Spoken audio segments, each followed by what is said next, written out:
Hi everyone, स्वागत है आप सभी का आज के इस बहुत इंपॉर्टेंट वीडियो में। आज की वीडियो में हम लोग डिस्कस करने वाले हैं राजस्थान में होने वाली थर्ड ग्रेड शिक्षक भर्ती परीक्षा को लेकर कुछ इंपॉर्टेंट डिस्कशन। क्या इस एग्जाम की स्कीम रहती है, किस तरीके से ये एग्जामिनेशन कंडक्ट करवाया जाता है, नेगेटिव मार्किंग किस तरीके से होती है और क्या इसका एक पेपर पैटर्न रहता है, उसके बारे में हम लोग डिस्कशन करेंगे। और ये एग्जामिनेशन कब तक आप लोगों के हो सकता है और क्या क्या इसको लेकर कुछ इंपॉर्टेंट अपडेट्स है, उनके बारे में आज की वीडियो में हम लोग डिस्कशन करने वाले हैं। So hello everyone, this is Tamanna and welcome back to the channel the Shiksha zone. सो हम लोग डिस्कशन करने वाले हैं थर्ड ग्रेड भर्ती परीक्षा जो आप लोगों के राजस्थान में कंडक्ट करवाई जाती है। जैसा कि आपको पता है कि हाल ही में आप लोगों के जो रीट पात्रता परीक्षा थी वो 27 और 28 फरवरी को कंडक्ट हो चुकी है, जिसके आंसर की आप लोगों के 15 मार्च से पहले पहले जो है वो वेबसाइट पर आ जाएगी। साथ ही साथ आप लोगों के जो इसका रिजल्ट है वो अप्रैल मंथ में आप लोगों को देखने को मिल जाएगा, यानी विद इन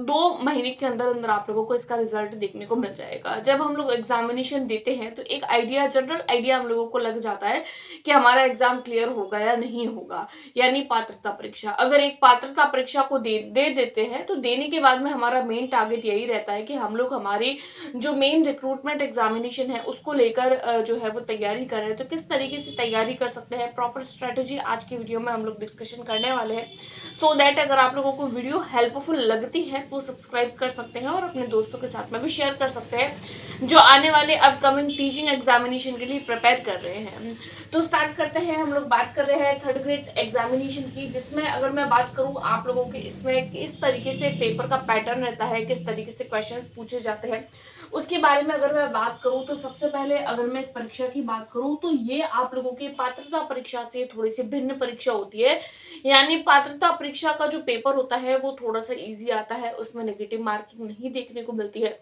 उसका सिलेबस भी as compare to main examination थोड़ा सा इजी रहता है, लेकिन ये थोड़ी सी अपने आप में एक हार्ड एग्जाम होता है पात्रता परीक्षा के कंपैरिजन में। तो अगर आप लोग पात्रता परीक्षा के हिसाब से अगर आप लोग प्रिपेयर करते हैं तो आप लोग इसमें मेरिट में नहीं आ सकते हैं, और वो जो एग्जामिनेशन होता है वो सिर्फ आप लोगों के पात्रता परीक्षा होती है, एलिजिबिलिटी होता है, लेकिन इसमें आप लोगों को मेरिट आना पड़ता है। मेरिट बेस्ड इसमें जो है वो आप लोगों का सिलेक्शन होता है। तो नंबर ऑफ क्वेश्चंस की बात करें तो आप लोगों की इस परीक्षा में क्वेश्चंस जो होते हैं वो 150 क्वेश्चन पूछे जाते हैं। टोटल जो मार्क्स होते हैं, पूर्णांक जो होता है वो आप लोगों का 300 नंबर का होता है। 150 क्वेश्चन होते हैं, पर क्वेश्चन आप लोगों के 2 नंबर का होता है। इस हिसाब से आप लोगों के जो टोटल मार्क्स हो जाते हैं वो 300 यानी 300 नंबर का टोटल पेपर आता है। टाइम ड्यूरेशन की बात करूं तो देखिए, जितने क्वेश्चन उतना टाइम, जितने क्वेश्चन उतना ही आप लोगों को टाइम मिल जाता है। टाइम आप लोगों को 2.5 घंटे का मिलता है, 150 मिनट, यानी कि 150 क्वेश्चन पूछे जा रहे हैं, 150 आप लोगों के पास मिनट है, एक क्वेश्चन को 1 मिनट में सॉल्व करना होता है। नेगेटिव मार्किंग इसमें होती है जो आप लोगों के लिए एक बहुत बड़ी जो है वो बात हो जाती है, जो आप लोगों के लिए एक मतलब वो मेरिट को ऊपर या नीचे करने के लिए जो है वो काफी ज्यादा जो है वो हेल्प भी करती है, और कहीं ज्यादा आप लोगों को जो है वो बेनिफिट भी डालती है और आप लोगों को नुकसान भी देती है। तो अगर आप लोग एक क्वेश्चन गलत करते, एक क्वेश्चन अगर आप लोग सही करते हैं तो आप लोगों को 2 नंबर मिलते हैं, और अगर आप लोग 3 क्वेश्चन गलत कर लेते हैं तो आप लोगों के वो मार्क्स जो है वो काट लिए जाते हैं। एक क्वेश्चन के मार्क्स आप लोगों के कट जाते हैं, यानी कि आप लोग अगर 3 क्वेश्चन गलत करते हो तो आप लोगों के मार्क्स कट जाते हैं। अगर एक क्वेश्चन भी गलत करते हो तो पॉइंट जो है वो आप लोगों के मार्क्स जो है वो कुछ पॉइंट में 0.66, आई थिंक 0.66 के आसपास आप लोगों के मार्क्स काट लिए जाते हैं। यानी 1/3 की आप लोगों के नेगेटिव मार्किंग इसमें देखने को मिलती है। पात्रता परीक्षा में नेगेटिव मार्किंग नहीं होती है, लेकिन मेन परीक्षा में आप लोगों को नेगेटिव मार्किंग देखने को मिलती है। अब हम लोग बात कर लेते हैं रिक्रूटमेंट एग्जाम की, कि इसका नोटिफिकेशन कब तक आ जाएगा। तो मैंने आप लोगों को पहले भी बताया था कि जैसे ही आप लोगों के पात्रता परीक्षा कंडक्ट हो जाएगी, पात्रता परीक्षा का रिजल्ट यानी पात्रता परीक्षा का रिजल्ट आएगा आप लोगों के हम लोग मान सकते हैं अप्रैल तक आप लोगों के इसका रिजल्ट आ जाएगा। तो अप्रैल के बाद में आप लोगों को मई और जून में आप लोगों को इसका नोटिफिकेशन देखने को मिल सकता है, या फिर तो इसका नोटिफिकेशन आप लोगों को मई में, या फिर इसका नोटिफिकेशन आप लोगों को जून में देखने को मिल सकता है, मई या जून में। उसके बाद में अगर मई और जून में अगर आप लोगों का नोटिफिकेशन टाइम से आ जाता है तो कहीं ना कहीं आप लोगों को ये जो परीक्षा है वो आप लोगों को 2025 के एंड में देखने को मिल सकती है, या फिर तो एंड ऑफ द 2025 में, या फिर आप लोगों को फर्स्ट में यानी 2026 के फर्स्ट में आप लोगों को 1 जनवरी के आसपास देखने को मिल सकती है ना। यानी कि 1 जनवरी यानी कि जो 2026 होगा उसके पहले महीने में आप लोगों को देखने को मिल सकती है। तो अगर मैं आज के हिसाब से बात करूं तो लगभग आप लोगों के पास में 8 महीने हैं। 8 महीने में एज पर नेगेटिव मार्किंग आप लोग अच्छे से प्रिपेयर कर सकते हैं, क्योंकि देखिए जो पात्रता परीक्षा होती है उसमें आप लोगों के जीके नहीं आता है, साइंस वाले होते हैं तो केवल साइंस मैथ्स होता है, और जो फर्स्ट यानी पेपर 1 वाले जो होते हैं उनमें केवल जो अपने सब्जेक्ट जैसे ईवीएस मैथ्स वो आता है, जीके नहीं आता है। लेकिन अगर हम लोग थर्ड ग्रेड भर्ती की बात करें जैसा साइंस वालों के लिए, तो जो जीके पढ़ना बहुत थोड़ा मुश्किल होता है, ऊपर से नेगेटिव मार्किंग अलग हो जाती है। तो फिर क्या इस एग्जाम की स्कीम रहती है, किस तरीके से पैटर्न रहता है, उसको हम लोग देख लेते हैं। हम लोग पेपर 1 पेपर 2 दोनों के बारे में डिस्कशन करेंगे, सो दैट आप लोगों का जो भी कंफ्यूजन है इस एग्जामिनेशन को लेकर वो सारे के सारे डाउट्स आप लोगों के क्लियर हो जाएंगे। अगर मैं बात करूं सबसे पहले पेपर 1, हम लोग दोनों को साथ साथ लेकर चलेंगे, और कोई भी कंफ्यूजन आई थिंक आप लोगों को इस वीडियो को देखने के बाद में होगी, ऐसा मुझे नहीं लगता है कि आप लोगों को कोई भी कंफ्यूजन होने वाली है। अगर मैं बात करूं लेवल 1 की बात करेंगे, लेवल 2 की भी साथ साथ बात करेंगे। सबसे पहले मैं बात करूं आप लोगों के राजस्थान जीके, जो आप लोगों ने प्री में नहीं पढ़ा है बट आप लोगों को मेंस में पढ़ना होगा। राजस्थान जीके आप लोगों का पूछा जाता है, 100 अंक का राजस्थान जीके होता है, 100 अंक का होता है, यानी 50 क्वेश्चन आप लोगों के राजस्थान जीके में से बनते हैं, जिसमें राजस्थान के ज्योग्राफी, उसमें से आप लोगों के हिस्ट्री हो गया, और राजस्थान की कुछ जैसे राजस्थान की हिस्ट्री में आप लोगों की कंप्लीट हिस्ट्री हो जाती है। उसके अलावा राजस्थान जीके जितना भी है वो कंप्लीट आप लोगों को पूछा जाता है। उसके अलावा लेवल 2 की बात करूं तो 80 नंबर का आप लोगों की जीके आता है, जैसे कि 40 मार्क्स 80 नंबर यानी कि 80 मार्क्स हो गए और 40 क्वेश्चन हो गए, क्योंकि एक क्वेश्चन 2 मार्क्स का है। उसके बाद में हम लोग बात करें सेकंड नंबर पर आप लोगों के जो पूछा जाता है वो आता है आप लोगों का स्टैटिक राजस्थान जीके, यानी कि राजस्थान की कोई फेमस बुक हो गई, राजस्थान में कोई भी प्रथम यानी राजस्थान का पहला राज्यपाल, राजस्थान की पहली खोज कौन सी हुई, राजस्थान में क्या सबसे पहले हुआ, जो स्टैटिक फिक्स जीके होता है ना, जिसको हम लोग स्टैटिक जीके बोलते हैं, वो जीके इसमें आता है। उसके साथ साथ में राजस्थान का करंट जीके आता है और शैक्षिक परिदृश्य आता है। अब बहुत सारे कैंडिडेट ये सोचते हैं कि भाई राजस्थान जीके यहाँ पे भी आ रहा है, यहाँ पे भी आ रहा है, तो ये वाला जीके जो होता है वो आप लोगों का स्टैटिक जीके होता है, जिसमें आप लोगों के कोई भी फिक्स चीजें होती है वो पूछी जाती है। करंट अफेयर में आप लोगों को जो रेगुलर करंट में चल रहा है वो चीजें पूछी जाती है। तो आप लोगों को ध्यान रखना होगा करंट जीके को। अब बहुत जब एग्जाम नजदीक आता है तो कैंडिडेट ये बोलते हैं कि करंट जीके को कैसे पढ़े,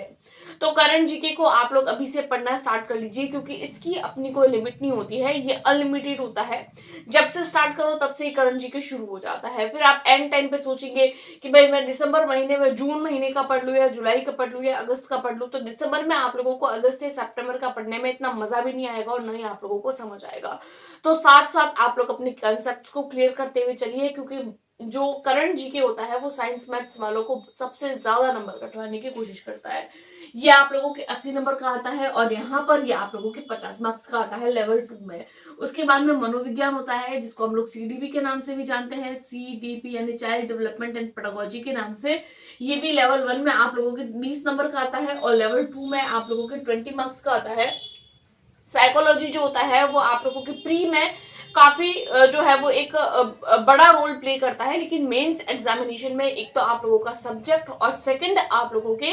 जो जीके होता है वो मेन रोल जो है वो प्ले करता है। साइकोलॉजी का इसमें ज्यादा कोई रोल नहीं होता है, लेकिन हाँ मेरिट को ऊपर नीचे करने में सारे सब्जेक्ट इक्वली हेल्प करते हैं। देन हम लोग बात करेंगे विद्यालय विषय की, तो विद्यालय विषय पेपर 1 में आप लोगों के 50 नंबर के आते हैं, और पेपर 2 में सबसे ज्यादा आप लोगों के 120 मार्क्स के आते हैं, यानी कि अगर आप लोगों के एसएसटी सब्जेक्ट है तो 120 मार्क्स की एसएसटी पूछी जाएगी लेवल 2 में, और अगर साइंस और मैथ सब्जेक्ट है तो 60 क्वेश्चन आप लोगों को साइंस और मैथ्स के देखने को मिलेंगे। अब यहाँ पर बात आ जाती है भाई लेवल 2 की, तो समझ में आती है कि साइंस मैथ्स वाले साइंस मैथ्स करेंगे,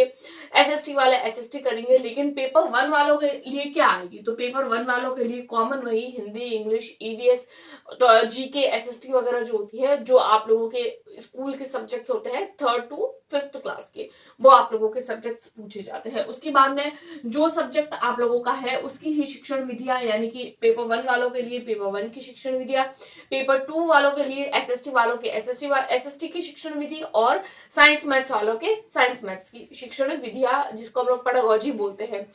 सब्जेक्ट की जो मेथोडोलॉजी होती है वो आप लोगों के यहाँ पर 40 नंबर की आती है और यहाँ पर बहुत कम आती है 20 नंबर की। उसके बाद में आप लोगों के लास्ट आ जाता है सूचना तकनीकी, यानी आईसीटी, इंफॉर्मेशन टेक्नोलॉजी वाला जो पोर्शन होता है, वो यहाँ पर 10 नंबर का आता है, यहाँ पर भी आप लोगों के 10 नंबर का आता है।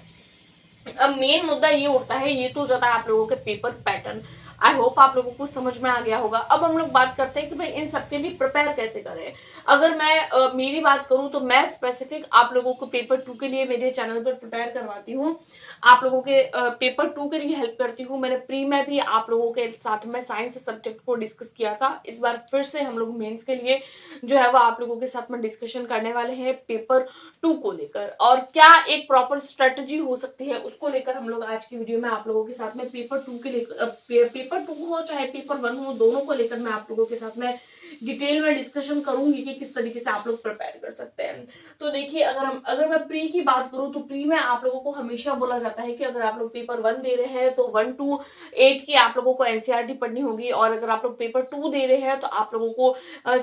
6 से लेकर 10 तक के एनसीईआरटी को पढ़ना होगा। लेकिन आप लोगों को मेन बात, अगर मैं लेवल 2 लेवल 1 दोनों की बात करूं, तो एक प्रॉपर स्ट्रेटजी में आप लोगों को 3 बातों को फॉलो करना होगा। उसमें से मोस्ट इंपॉर्टेंट या मुख्य बात अगर मैं आप लोगों को बताऊं तो सबसे पहले आप लोगों को सिलेबस देखना है। जो भी पढ़े आप लोग एज पर सिलेबस पढ़े, कोई भी टॉपिक ऐसा ना पढ़े जो आउट ऑफ सिलेबस है, जो आप लोगों को कंफ्यूजन में डाले, जो आप लोगों को हेल्पफुल ना हो, क्योंकि मेरिट बनती है, मेरिट बेस्ड एग्जाम होता है, और एक बार अगर आप लोग मेरिट से रह जाते हैं, अगर पॉइंट 00 मार्क्स से भी रह जाता है तो बड़ा दुख होता है, और कि हम लोगों जो है वो सेलेक्ट हो जाते अगर हम लोग जो है वो थोड़ी बहुत अच्छे से तैयारी करते। तो जो भी पढ़ना है एज पर सिलेबस इस बार आप लोगों को चेंज नहीं होगा, जो सिलेबस पहले था वही सिलेबस इस बार रहने वाला है। उसके बाद में मैं बात करूं, आप लोगों को एनसीईआरटी पढ़नी होगी। एनसीईआरटी पर आप लोगों को फोकस करना होगा, या फिर आप लोगों को आरबीएससी की बुक्स पढ़नी होगी।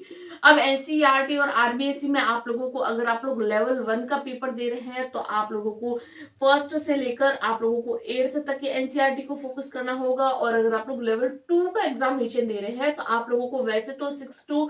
10 तक की बुक्स जो होती है वो पढ़नी होती है, लेकिन कहीं ना कहीं आप लोगों को 11th और 12th के बहुत सारे टॉपिक्स ऐसे होते हैं जो आप लोगों को परीक्षा में पूछे जाते हैं। क्योंकि यहाँ पर अगर मैं साइंस मैथ्स की बात करूं तो साइंस मैथ्स वैसी नहीं पूछी जाती है जैसे प्री में आती है, थोड़े से कॉम्प्लिकेटेड क्वेश्चंस होते हैं, थोड़ी सी डेप्थ में चीजें पूछी जाती है, तो अच्छे से डिटेल में आप लोगों को पढ़ना होगा। तीसरी बात आप लोगों के आ जाती है पीवाईक्यू आप लोगों को करने हैं, यानी कि एक टॉपिक पढ़ लिया, एक टॉपिक है प्रीवियस ईयर। अब प्रीवियस ईयर का मतलब ये नहीं है कि आप लोग केवल और केवल 3rd ग्रेड भर्ती परीक्षा में आए हुए प्रीवियस ईयर करेंगे। प्रीवियस ईयर का मतलब है आप लोग 3rd ग्रेड के, रीट के, प्री के, उस टॉपिक से रिगार्डिंग आप लोगों के अपने जो भी आप लोग सब्जेक्ट पढ़ रहे हैं उस सब्जेक्ट के रिगार्डिंग, उस टॉपिक के रिगार्डिंग जितने भी एग्जामिनेशन में पीवाईक्यू पूछे गए हैं जो एज पर सिलेबस है उनको आप लोगों को करना है। ऐसा नहीं है कि 3rd ग्रेड भर्ती परीक्षा दे रहे हैं तो केवल और केवल 3rd ग्रेड के ही आप लोग प्रीवियस ईयर करेंगे। जैसे पाचन तंत्र वाला टॉपिक है तो पाचन तंत्र वाले टॉपिक में से सीटेट में पूछे गए क्वेश्चन भी कर लिए, 3rd ग्रेड में आए हुए क्वेश्चन भी कर लिए, और उसी के साथ साथ रीट में आए हुए क्वेश्चन भी कर लिए, पुलिस कांस्टेबल में आए हुए क्वेश्चन भी कर लिए। इस तरीके से ऐसा नहीं है कि आप लोग फर्स्ट ग्रेड के कर रहे हैं, फर्स्ट ग्रेड के क्वेश्चन तो थोड़े से अलग लेवल के हो जाते हैं। आप लोगों को देखना है कि भाई हमारा स्तर क्या है, उसके बेसिस पर आप लोगों को अपने पीवाईक्यूज को सॉल्व करना है, राइट। तो ये हो जाती है कुछ एक मेन प्रॉपर स्ट्रेटजी। 3 बातें मैंने आप लोगों को बताई as per syllabus, NCERT, RBSC, आप लोगों को 6 to 12th तक की एनसीईआरटी स्टडी को फोकस करना होगा, साथ ही साथ आप लोगों को प्रीवियस ईयर करने होंगे। तो ये कुछ बातें थी जो मुझे आप लोगों के साथ में शेयर करनी थी। आई होप आप लोगों को वीडियो हेल्पफुल लगी होगी। अगर हेल्पफुल लगती है तो आप अपने दोस्तों के साथ में शेयर कर सकते हैं। Thanks for watching.